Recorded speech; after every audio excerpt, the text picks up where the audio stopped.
Today, we're going to talk about how you can listen to your players. Let's get started. Hey everybody, my name's Joe. Welcome to Tabletop Theory, where we talk about things like educational theory, counseling theory, and how learning about both of those things can help make you become a better game master. Today, I wanted to talk about something that is really foundational, really important, really basic, and that's listening. Now, not just any kind of listening, because you've been listening your whole life. You're listening to me right now. What I'm talking about is the concept of active listening. Now, active listening is a technique which is really sort of one of the first things that I was taught when I was learning how to be a counselor in graduate school. Before you even learn how to talk to a client, you really need to learn how to listen. And the reason that that's important is because if you don't know how to listen to what a client has to say, then you're really not going to be able to be very helpful.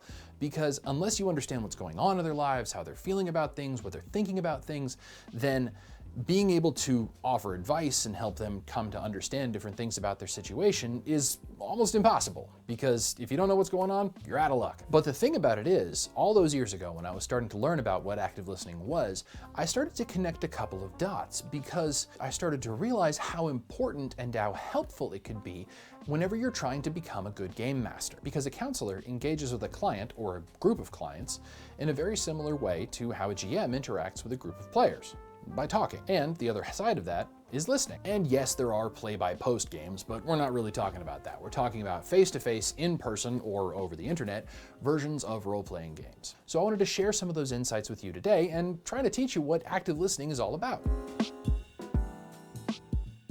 So first off, what is active listening? Short and sweet version is the idea that you are paying attention to what the other person has to say without thinking about what to say next. And that's pretty much it. Congratulations, thanks for watching, see you later, bye.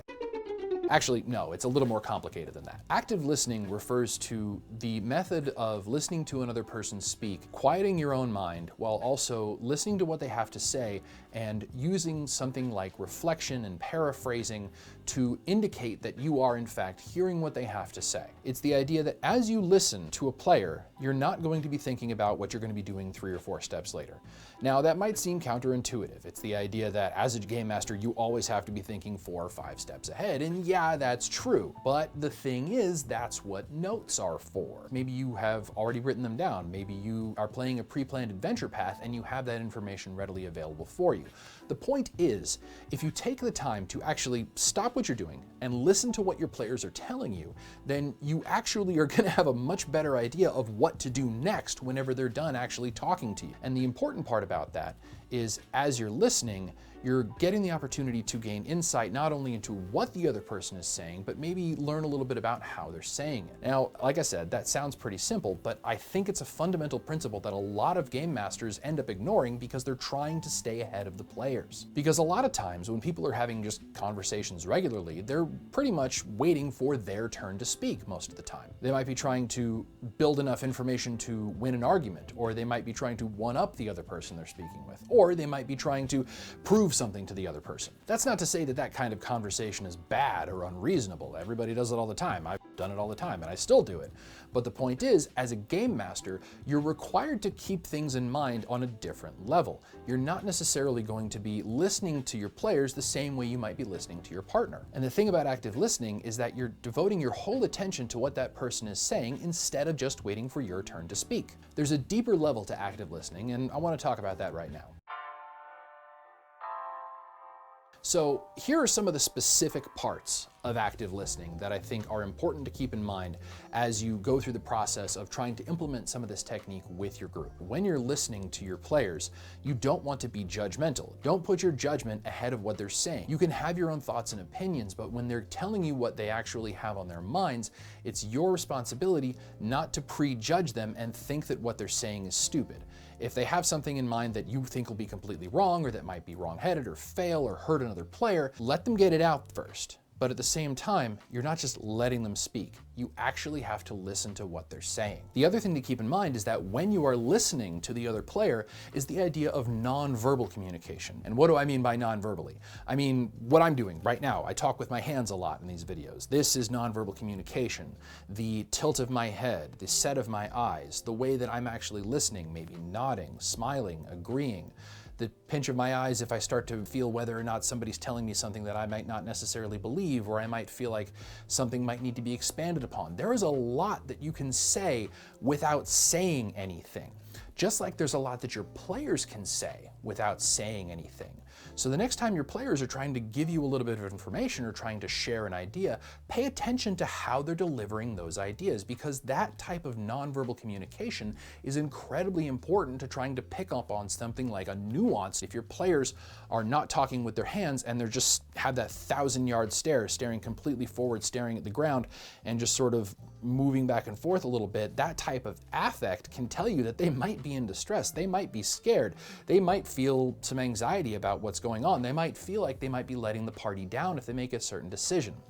All of that to say, paying attention to what your players aren't saying can say a lot to you. Now, the other part of active listening that's really tough to do for a lot of people, and it was very tough for me, is shutting down your internal dialogue.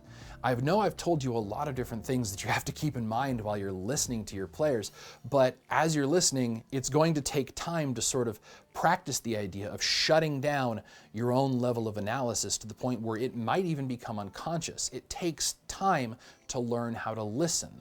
And it's not something that you're going to do right after you listen to this video. It's something that's going to take time and practice and effort.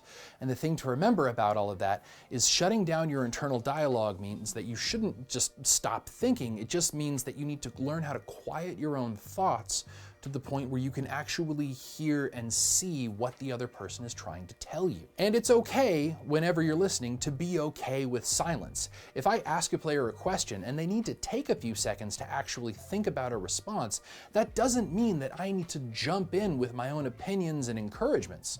It's okay to give them a second to think. It's okay to give the table and the game a few seconds of silence. It can make a huge difference. Some people can't think with new information coming in, and that's okay. There's nothing wrong with that.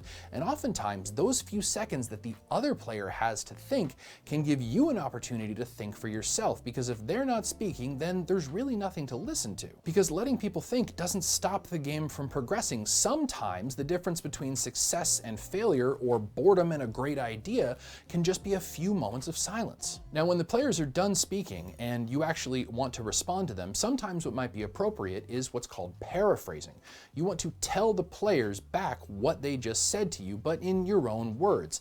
And the reason that that's important is because it helps to provide the players with information that tells them that you understood what they just said. So if a player says, I want to jump off the cliff, run down along the sand, and actually tackle the dragon, what you can do is listen to what they have to say and then say it back to them. So you're going to jump off this cliff, which is pretty high, and then run across the ground and tackle the red dragon that's assaulting this other character. Now, sometimes just the act of saying back that information to the player gives them an opportunity to realize what they've said might be a little bit dangerous for their character, but it might also help them realize that what they're trying to do is that crazy and they still want to do it. Now, again, your job, in my opinion, as a game master is not to be judgmental about what your players are trying to do. Most of the time, there are exceptions. Your job is to listen to what they have to say and help them execute their plans. And finally, like I said at the very beginning, the part that's the most important about active listening is being open and accepting and non-judgmental about what your player has told you. Now, sometimes it can be hard because your players might be doing something that you don't agree with, or they might be acting in a way that you don't understand. But being non-judgmental about how they're acting and what their decision-making process is can be the difference between somebody enjoying their game and somebody feeling really uncomfortable coming back to play a second session. Like I said before, there are exceptions to this rule. If you have a player who's being sexist, racist, homophobic, transphobic, bigoted, or just generally jerky, that doesn't mean that that player needs to be given carte blanche to say whatever they want at your table. It's your table. If you don't feel like what that player is saying is in good faith and adding to the game, it's completely within your right to be able to express that idea to a player. But I would encourage you, don't do it right away. Give people the opportunity to say what they want so that you can try to get on the same page as them, at least from an intellectual level. Because if it turns out what they're saying is transphobic, then yeah, you probably want to shut that down at your table. But if it's something that you might have misconstrued and they didn't mean it that way, maybe give them the benefit of the doubt, because in most cases, I tend to believe that most people are generally good and don't want to hurt other people. So don't necessarily jump straight to judgment if you hear somebody say something that you don't agree with. Now, there are some ways to pretty much negate success at active listening, and the thing I wanted to talk about was just some ways that it can go very wrong, and here's what they are. So one of the first ways that you can completely eliminate the success of active listening is by not making eye contact. It's almost like there might be a good way to examine that. What's something that we do in our lives every day that removes eye contact from another person? Yep. Oh yeah, you don't say. Put your phone down. If you're a game master and you're at the table and a player's trying to get your attention, put your phone down. It's disrespectful. Not making eye contact with another person creates a huge problem, and that's personally one of the reasons I really don't like playing role-playing games over something like Zoom or Discord. It's not a great way to maintain that type of eye contact, because for the most part, it's impossible over a webcam. Another way to really lose the respect of a player or not really exhibit that you're actively listening is to rush the player. Okay, yeah, cool, move on, move on, move on. That type of rushing really just tells the player that you don't really care about what they have to say, and it doesn't really show that you have any respect for their ideas. Another way that I've seen happen, unfortunately all too often, in role-playing is the idea of the expression of information seen as a challenge. Now, what do I mean by that? Expressing ideas or information being seen as a challenge is the concept of maybe a new player coming in and saying, yeah, you know, I've chosen to play an Aasimar because I really like the way they have these different ancestral benefits to their characters. And then you have another player that might have been playing for a number of years saying, oh yeah, you know, Aasimars are cool, but if you really should choose something like an Earth Genasi. Okay, fine. You might have ways to be mechanically beneficial in both of those ways, but if you have an older player looking at something like a less experienced player, and I say older because I mean more experienced, you have that level of expression of knowledge from the newer player being seen as a challenge to the older player, which leads to something like one-upsmanship. If you have players constantly trying to one-up each other, or a game master trying to one-up a player based on the amount of information that they know about a certain system or a certain situation, that really shows a level of disrespect, because again, you're not listening to what the other player has to say, because most of the time, expressing information from players, I believe, is done in good faith and not as a way to challenge the other players. Or if you're a game master and you're trying to express information, you're not trying to belittle or demean your players. And if you have in the past, and I think I've probably been guilty of it in my youth, you try to overcome it. You try to move past it, because that type of one-upsmanship doesn't really do anything other than make the other player feel like they're not worth your time. One of the other really important kind of basic things about active listening is interruption. Don't do it. Don't interrupt your players. If they're trying to give you some information and they think that they have a good idea, let them express that idea. Interrupting a player mid-thought can really derail the creativity train. And if you have a player who might be struggling with sort of expressing their creativity and you interrupt them because you're like, that's a great idea, it can actually stifle that creativity, even if you're trying to be encouraging. And of course, if you're being discouraging by saying, don't jump on the roof of that car, you're gonna kill your character, that's obviously going to derail them. But at the same time, that same level of derailment can occur even if you're trying to be encouraging, because the last thing your player might say could be a completely different thing that might change the way you think about the idea they're presenting. Another thing that can really sort of derail active listening would be to ignore things that you don't understand. Now, sometimes you might have a player tell you something that you don't really fully get, and if you just sort of blow past it and glom onto the information that you do get, it can lead to a misinterpretation of information. So instead of glossing over what you don't get, take the time to actually ask clarifying questions. However, the only caveat that I would add to that would be ask a clarifying open-ended question. Like, help me understand that? And if you really want to know what I'm talking about with open-ended questions, there's a video somewhere that will tell you what I'm talking about. And most importantly, the trick to remember when you're asking a question is not to do it in a confrontational way. Because if your player describes that they want to run along the edge of a rooftop and jump off and leap onto the hood of a moving car, and the difference between you asking a clarifying question is, okay, how do you want to do that? And okay, how do you want to do that? You see the differences, because sometimes being judgmental isn't necessarily in the words you use, it's in how you use the words that you've chosen. And I've heard a few people say that, you know, words are the most important thing. The subtext doesn't matter. I don't have subtext. Okay, fine, you may believe that, but at the same time, the reality of the fact is the way we say things matter. And the way a GM says things to their players matters. Those clarifying questions can really help you not only learn more about what the player's talking about, but it can give them an opportunity to expand on some information and ideas that they might really feel comfortable sharing or really want to show that they actually know something about. That type of opportunity to show knowledge is really valuable to build that level of trust and rapport between a game master and a player. And of course, one of the final things that's important is that right after the player's done speaking, you don't want to just completely jerk the rug out from under them and change the subject, because what does that say? It says that you, as a game master, suddenly have listened to what they had to say. They might say, yeah, let's jump off the roof onto the hood of that moving car, and you say, okay, we need to order pizza. What does that tell the player? It tells them that the whole time they were talking to you, you were thinking about pizza, not their idea to do something cool with their character. There is a time and a place for pizza, of course, just like there's always a time and a place for tacos. But it's not right after your player has tried to express an idea to you. Changing the subject away from what your player has said directly after they've said it really sends a message that you're not listening and that you may not care about what your player has just told you. And last but not least, don't pretend to pay attention. That's probably the worst sin of all. If you look at somebody like a player that's listening and you're like, and you're giving all the signs of listening, but the whole time you're just thinking of groceries or you're thinking about the next move in combat, all that's doing is stopping you from listening to what the player has to say, and it's reducing their level of involvement in the game. So it's not essential that you master all of this right away, but it is important that you are at least aware of it. So why does all this matter for role-playing games? It matters because it's happened to me over the last, long time of running these games that I get stuck in my head sometimes. And part of being stuck in my head means that I'm not listening to my players. And that's something that I've tried to curtail as I've gotten better and more comfortable with the idea of what active listening is. Because what the benefit of active listening as a game master is it shows your players that you have an interest in the progression of the story and of their character. And as a game master, I think that's pretty valuable. I think that that matters quite a bit.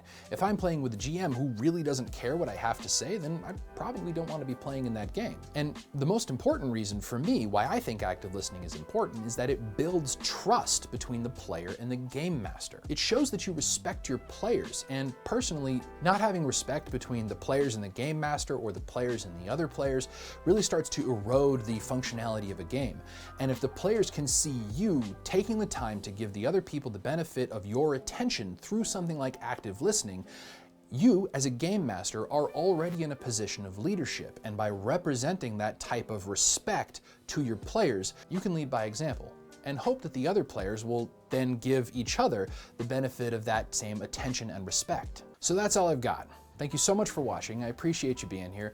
If you got anything out of this video, I'd really like to know what it was. You can leave it down here in the comments section, or you can follow me on Instagram or Twitter. If you want to support the growth of this channel and you enjoyed the video, please consider subscribing. And if you want to grow the channel even more and show some more support, you can hit the like button, or you can come buy me a coffee and help me actually maintain some of the financial part of this channel, because the reality is that it does cost some money to actually make these videos. And I would greatly appreciate your support, just like I currently appreciate the support of the people that have already given to this channel. You know who you are. And I also have their names right here. Thank you, thank you, thank you. I appreciate it. And if you want to become one of them, I would appreciate that too. The thing about active listening is that it's not a way to fix things. It's a way to learn about things. Because oftentimes, men especially, hear what our partners are going through, and then we want to fix it right away. We want to hear what our partners might be dealing with and provide a solution to the problem. And oftentimes, that's not the right thing to do. It might seem counterintuitive, but if your partner is going through a struggle, just the act of listening to what they have to say and giving them an opportunity to express how they're feeling can be really beneficial. Men oftentimes, and I say men because I've done this, and I know a lot of other men who have, want to try to repair things. We want to try to take care of and remedy situations as quickly as possible. But that's not the right move every time. Sometimes what the right move with your partner is just to listen to what they have to say. Don't pretend, don't judge, just listen. Try to hear what they have to say about what they're going through, their struggles, their issues, and what might end up happening is you learn something about your partner. And then when they do need your help and they do want a solution, you can know more about them and be able to help them when that time comes, if they ask for your help. Thank you so much for watching. Take care, be kind, and have fun adventuring.